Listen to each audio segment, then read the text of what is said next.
It's the Real Estate Podcast, brought to you by ANZ Home Loans for financial well-beings. And welcome back to another episode of the Real Estate Breakfast, available on iHeartRadio every morning and on Spotify and Apple and wherever you get your podcast from.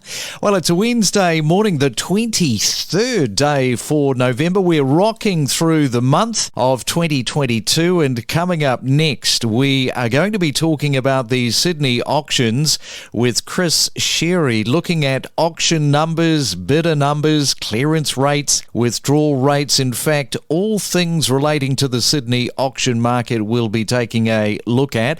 And we know that Sydney has had pretty good over-reserve prices paid, and Melbourne, not to be outdone, has some of its own premium results. A few days ago, a renovated Victorian home in Carlton North, that fetched $310,000 over reserve. And then a Newton home ended up with over $200,000 paid over reserve. So top prices, they are being paid around the country.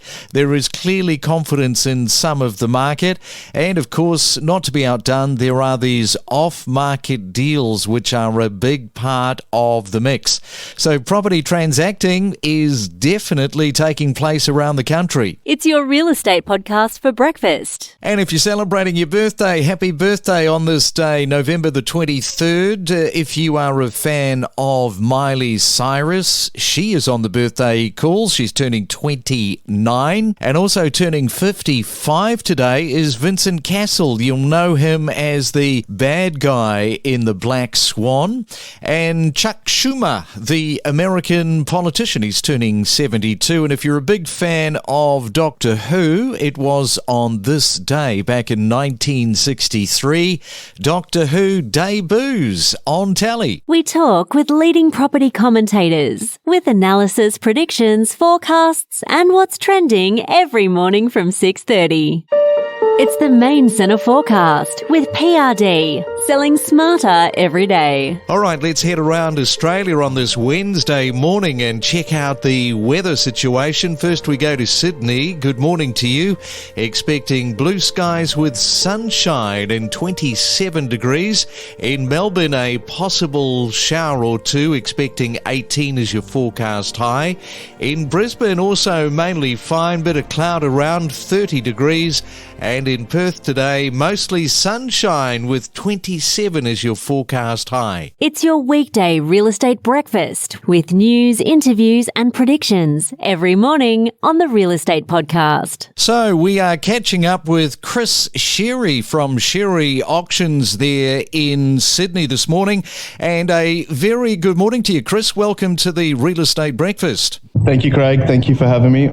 And the activity, as we know, activity has been down. It's forcing more and more competition into the market. What are you observing for the month of November? We're experiencing a really good turnaround in November. Obviously, spring has sprung a little bit later this year in 2022, but numbers are certainly increasing. Quite actually busy throughout not only November, but also building up for December and finishing up on the 17th of December this year as our final Saturday for the year. But numbers are certainly very strong out there, and you certainly hit the nail on the head. Numbers have been picking up significantly over the last few months, which is obviously we've seen a rate rise and continue the rate rises throughout as well. All right, and having a look at those numbers, staying with those numbers for the auction results over the weekend just gone, what did you observe in that space? Numbers on the weekend for us as a business were really strong, actually quite strong compared to a lot of the other weeks that we've had leading up to where we were. So we had a clearance rate as a business of 87%. Industry sat at 69%, which is quite interesting. The last 12 weeks, we've been seeing the market sort of sit between 60 to 69%. Only 2 weeks within that last 12 weeks, they've just touched into the 57, 55% consecutively. So interesting times. As I said, I think we're getting really strong by the end of this year, and numbers are certainly picking up out there, which is great to see a little bit more confidence in some of those buyers. Wow, 87%. That'd be sort of equivalent to last year, wouldn't it? Those sort of numbers? It certainly was 87%. And going back a week before, we were at 71% as a business. The week before that, 76%. So it's still fluctuating quite a lot. There's no consistency at the moment. However, the consistency is certainly sitting within the 60 to 70% bracket as an industry. But again, it just depends on the stock of what we are calling auctions for and where those auctions are being called throughout New South Wales. Well, that's terrific. So let's have a look at the registered bidders overall. And I'm interested in this because particularly with your 87%, so any trend that you are noticing in the numbers for November, this is for registered bidders, maybe compared to the last couple of months? Yeah, look, registered bidders have certainly increased for us, which is great to see. Our average registered bidders it's risen to 6 as a number prospectively. However, some properties we're getting a little bit less. Some properties we're getting significantly more. We're only in a property in Willoughby only a couple of weeks ago. An A-tier property, pretty much flat level, 700 square metres. We had 15 registered buyers. So again, as an average for our business, we're running at 6 for November, which is pretty impressive. They were significantly reduced to not only around 3, maybe 3.5, only about a month ago.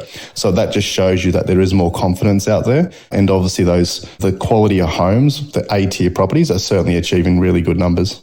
Yeah, and we'll get to those A-tier properties in just a moment, but sticking with last weekend, what about the withdrawal rates, which I think the numbers in the withdrawal rates, they're improving as well? Yeah, certainly. Withdrawals are not happening too much at the moment. Our advice for our clients are to run auctions, whether you've got those 10 buyers, 5 buyers, 3 buyers. We are seeing more and more auctions taking to auction on the day and people randomly turning up to those auctions who haven't necessarily seen those properties or necessarily spoken to the agents prior to. However, have looked at online, done all the research, turning up, registering, and surprisingly actually securing those properties without having done any due diligence that the agents are aware of. So withdrawals are certainly reducing, which just shows us as auctioneers and agents out there that the confidence is coming back into the marketplace, because if you go back 2, 3, 4, 5 months ago, there was no way that someone was going to turn up who had done no work in the background to be able to register, compete and bid on that property. Yeah, and sticking with those A-tier properties, we keep talking about the sought-after family homes. They are really somewhat defying the downturn and leaving buyers a little bit stunned come auction time, the buyers that are missing out, that is. So what are you seeing? Yeah, look, we're certainly seeing that as well. You only have to look in Bellevue Hill on the weekend. That recently had a guide of $11.8 million. They had, I believe it was 6 to 9 registered buyers on that property, and it sold for just shy of $3 million over its expectation. Again, we're seeing this consistently, maybe not significantly as in regards to $3 million plus. However, we are seeing properties, those AT homes, that are certainly standing out from the rest of the crowd, where it's in a desirable location.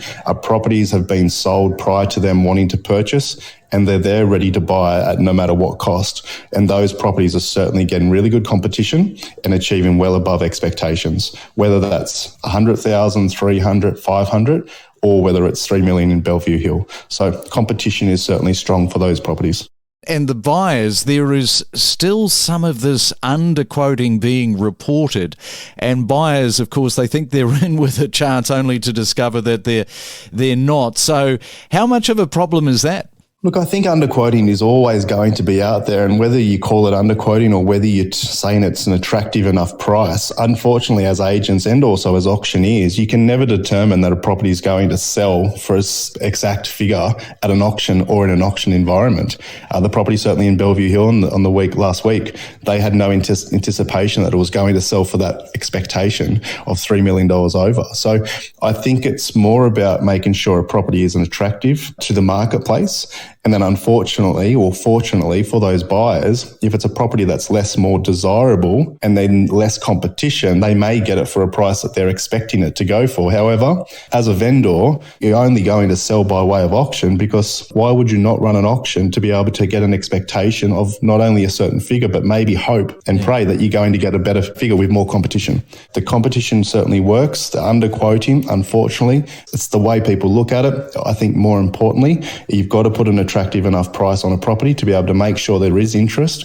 Once the interest is there, it just really depends on how much and who wants that property to depend on how much the property is going to go above expectations. Yes, it's all about expectations. Now, we talk about the A-tier sort of properties. What about those properties that are still requiring a little bit of work, the ones that are not as turnkey as what you would like? What have you been observing around this, I guess, in the last couple of weeks? Look, the B-tier properties is what I'm calling them, and then also the C-tiers. B-tier properties are maybe not going as well as expected, but we're still having registered buyers to compete for the property. Are those registered parties, say for instance as an average of 6 in November for us as a business, of those 6 we are seeing about 50% of those, or just shy of 50% of those registered buyers competing for a property. However, we are seeing a little bit more work and a little bit more holding that buyer's hand throughout the process. So maybe it's a pass-in, maybe it's a pass-in on a vendor bid, and then negotiating with not only one party but also multiple parties. We are selling post-auction, and that's up to 2 weeks time frame straight after auction. Obviously keeping in touch with our clients and tracking those numbers. Our numbers are quite strong for post-auction at the moment, which is again confidence. It's just about massaging that process, allowing the vendor to come down in expectation potentially, and also enough confidence for the buyer to increase from where their offer was on the Saturday. And unfortunately those C-tier properties, we are seeing them struggling a little bit more just because buyers are a little bit more picky at the moment. They want something that's more desirable or maybe less work, or maybe, as you mentioned, more turnkey. Okay, and finally, we're sort of running up to Christmas. How busy do you think you're going to be between now and Christmas time? Look, really good question. I thought it would be a little bit quieter than expected. However, December and the rest of November for us as a business is really strong. Numbers have been booked in right up until the 17th of December at the moment as our last Saturday, and our last on-site auction will be on the 22nd of December. So really tight before Christmas, also booking into February as we speak. So we are seeing some really strong numbers come through, which is again giving us the confidence that the marketplace will continue to grow. I don't know whether we've seen it absolutely hit bottom as of yet within certain areas. However, we know that the market is going to continue to grow next year, and certainly with the properties coming on the market. So I'm looking forward to a strong end of year, also looking for a strong start of 2023. All right. Well, good on you, Chris. Thank you so much for coming on to the Real Estate Breakfast this morning, and good luck as you close out the year there in Sydney. Really appreciate it, Craig. Thank you so much for having me, and looking forward to talking again. We connect you to the best real estate information across Australia. The Real Estate Podcast.